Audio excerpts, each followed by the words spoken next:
रामधारी गुप्ता उच्च गति अभ्यास खंड 1 प्रतिलेखन संख्या 6162 स्पीड 100 शब्द प्रति मिनट। Ready start. सभापति महोदय, मैं वित्त विधेयक का समर्थन करने के लिए खड़ा हुआ हूँ। उत्तर प्रदेश की जनसंख्या बहुत बड़ी है और उसका क्षेत्र भी बहुत बड़ा है, इसलिए यह आवश्यक है कि उत्तर प्रदेश को उसकी जनसंख्या और क्षेत्र के अनुसार विकास योजनाओं के लिए केंद्र से आर्थिक सहायता दी जाए।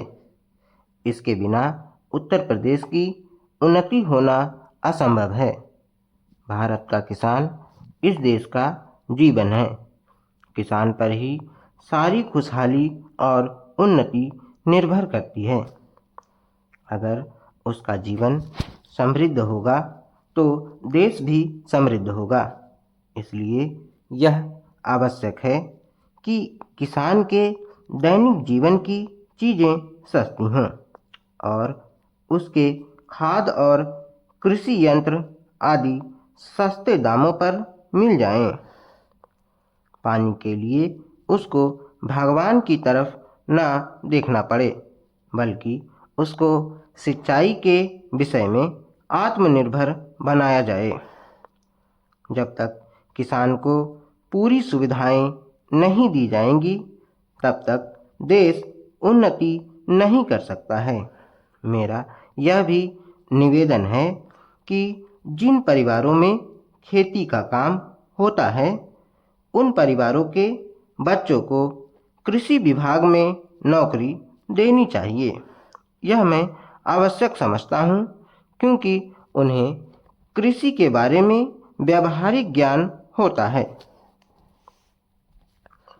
सभापति महोदय, वर्तमान सरकार ने समाजवाद की नीति अपनाई है और सरकार समाजवाद की तरफ कदम बढ़ा रही है, लेकिन हम देखते हैं कि बड़े और छोटे सरकारी कर्मचारियों के वेतन में बड़ा फर्क है। कुछ अधिकारियों का वेतन हजारों में है, जबकि चपरासी आदि छोटे सरकारी कर्मचारियों को सिर्फ 5,000 या 7,000 रुपये मिलते हैं।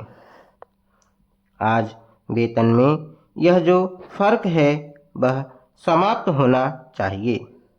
मेरा निवेदन है कि सरकारी कर्मचारियों के वेतन में बहुत ज़्यादा का अंतर नहीं होना चाहिए। तभी हम कह सकते हैं कि हिंदुस्तान में समाजवाद है। किसान के रोज़ाना के उपयोग की चीज़ें बहुत महंगी होती जा रही हैं। देश में महंगाई दिन प्रतिदिन बढ़ रही है और सारे देश में बेचैनी फैली हुई है।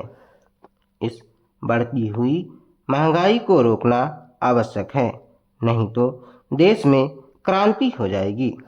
आप इस सच्चाई को छिपा नहीं सकते कि आज देश में चारों तरफ बड़ा असंतोष है और लोग बड़ी आशा से हमारी तरफ देख रहे हैं, लेकिन महंगाई हमारे नियंत्रण से बाहर होती चली जा रही है।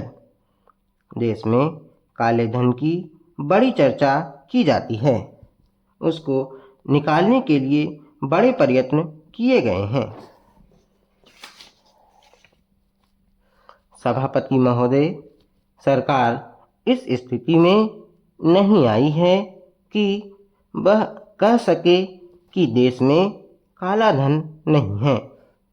काले धन को निकालने के और प्रयत्न होने चाहिए, लेकिन उसके साथ साथ इस दिशा में भी कदम उठाए जाएं कि ऐसे कामों पर रोक लगाई जाए जिससे लोगों को काला धन कमाने का अवसर ही ना मिले।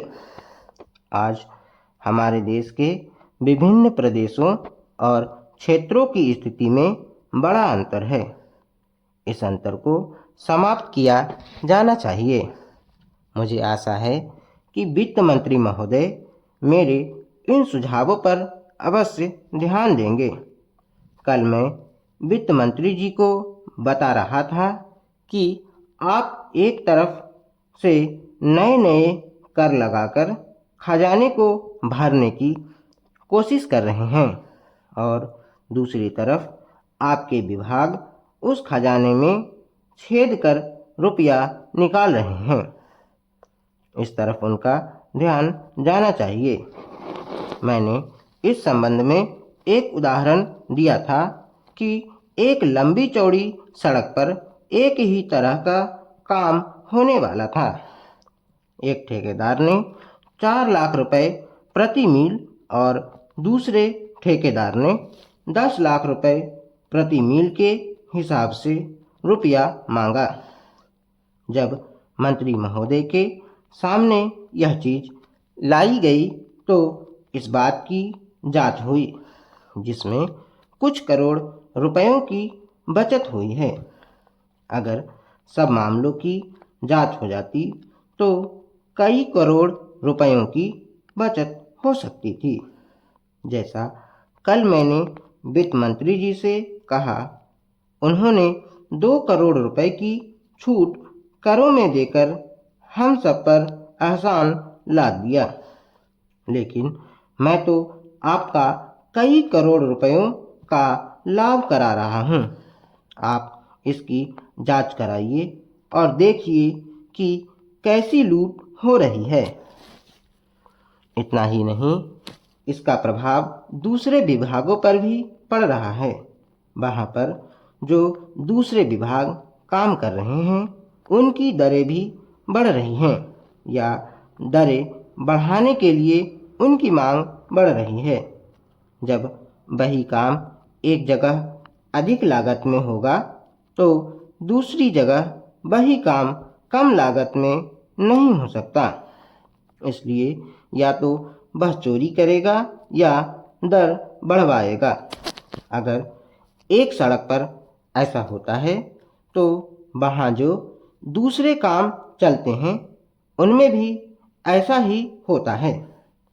ठेकेदार आपके विभागों के साथ मिलकर दर बढ़ाते हैं।